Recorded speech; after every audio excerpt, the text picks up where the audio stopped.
টিভির পপুলার অভিনেত্রী দেবলীনা ভট্টাচার্য মুম্বাইতে তার স্বপ্নের বাড়ি কিনলেন।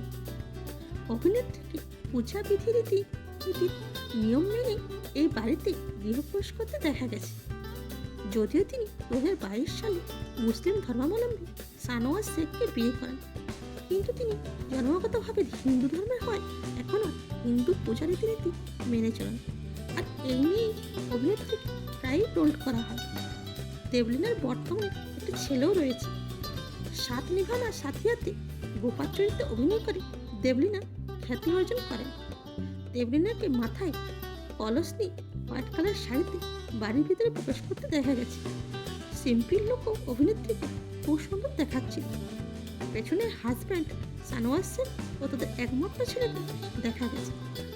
একজন প্রশিক্ষিত ভরতনাট্যম ডান্সার হওয়ার পাশাপাশি দেবলীনা বিগ বস 13-তে একজন কন্টেস্ট্যান্ট হিসেবে অংশগ্রহণ করেন। Thanks for watching.